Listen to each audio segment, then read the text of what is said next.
What is Marcus with Dynasty Football Dads, where we give you Dynasty Daily. Now, Senior Bowls can be important because it can show people standing out. And now, last year we had Justin Herbert who standed out. Now, there were some other players that, Benjamin then standed out, but didn't actually do much. Antonio Gandy Golden, a couple of other players too that were important, like Keyshawn Vaughn, who just ended up not doing much in the NFL. Joshua Kelly, who was good for the Chargers for a hot minute. But these are some players that stood out in this year's Senior Bowl. And I know it's a little bit harder to find the information on Senior Bowl and look at some of the different articles and stuff, but Mac Jones was one of them that did show out. And I mean, you can see that he was head and shoulders better than the other quarterbacks at the Senior Bowl. Mac Jones is somebody that I could definitely see shooting up these boards. And I remember talking to him about a different video about how I thought he was going to be a top 20 quarterback pick. That might even be narrowing it down.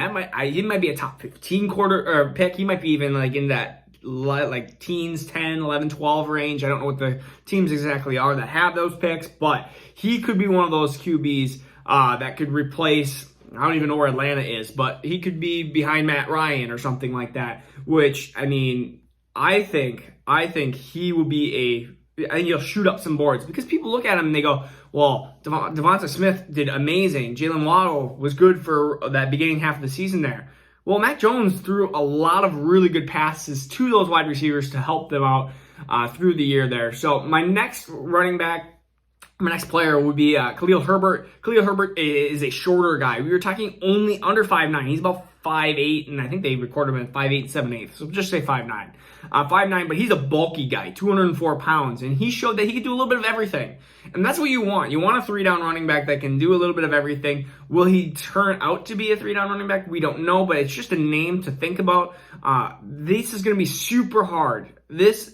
After the first round of the draft is going to be super difficult, and it's whether you're going to get a lot of players that are going to be doing amazing probably next year in fantasy football, and a lot of people are going to be just absolutely nothing, and they're going to bust. And I think a lot of that's going to be draft capital, and I think a lot of that is going to be continuing to watching tape and analytics. So kind of three things: tape, analytics, draft capital. Those three things. Two of them you can do now. Draft capital, we're just going to have to wait, because if you're going to have somebody that's great at analytics, great on tape, but then gets drafted in the 7th round, you kind of all right, well, we'll just shoot him down the boards. But Khalid Herbert, just another name to know. Somebody that didn't really do much at the Senior Bowl was Najee Harris. He just went there, but I mean, he was recorded at 6'2", almost 6'2", 230 pounds. And the only thing that I would like to kind of note there is that the Dolphins did talk to him quite a bit. So when the Dolphins talked to him quite a bit, maybe that's a fit for him. I think that would be a good spot for him ultimately, especially it kind of depends on what kind of picks the Dolphins end up having, if they have Tua or if they get Deshaun Watson or what kind of whole roster situation they have. But Miami ultimately showed with Gaskin, with Salvon Ahmed, that they were willing to give the rock to the running back a lot. And I think Najee Harris getting back with Tua as well, that kind of camaraderie, both Alabama. Hey, you know what? Maybe they even draft Devonta Smith. They just turn into the Alabama Dolphins. Maybe new name. I don't know. But that is one of the players to look at. Not to look at. I mean, he's going to be probably the number one player, but it's an interesting draft landing spot if it becomes fruition. My next player is Cadarius Toney, and I've been a little bit lower on Cadarius Toney just because he's the type of wide receiver that just doesn't profile as an X-wide receiver, and he profiles more of a jack of all trades. I hate relating him to another Florida wide receiver, but he's like Percy Harvin. And I mean, he looked at all aspects though. He looked really good at the catch. He was separating, man. He was just dominating DBs and cornerbacks and everything, just in all aspects.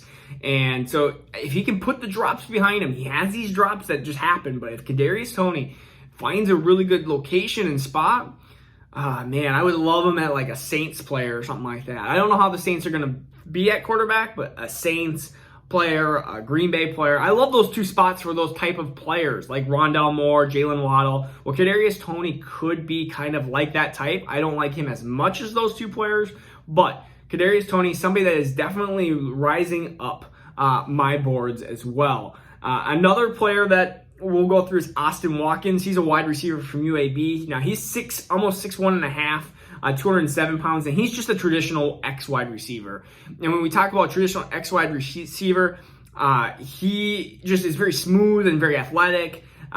Ultimately, he could be one of those just draft gems, that 4th round pick that we talk about every year. There's always like that one player, and he could be that player from a smaller school that doesn't really get that much hype. And so that there's somebody just to kind of check and just put like a little check mark, maybe say watch more tape or something like that. So you can maybe look up some different thing that he does well. And then Ramad Stephens, who came in, or who's listed at like 250 pounds at Oklahoma. They said that he's dropped some weight. They didn't really say, I couldn't find out how much weight he dropped. But if he can get down into that 230-ish pound range, I think he could be an interesting name again at running back. There's so many of these running backs that we don't know a ton about just because of the COVID shortened season, the COVID issue season, and stuff like that. So another name just to look forward to or look at and be like, all right, take a note of that. If he ends up becoming like a late 3rd round pick somehow, just be like, okay, well, I'll note that. And if he finds a good spot like Houston, maybe he becomes like shooting up the boards and goes into the 2nd round instead of being like a late 3rd round pick in Dynasty. So this is Marcus with Dynasty Football Dads, where we do Dynasty Daily. If you enjoyed the video, enjoyed the rambling on sometimes, please subscribe and then comment what you would like below. All right, take care. See you tomorrow.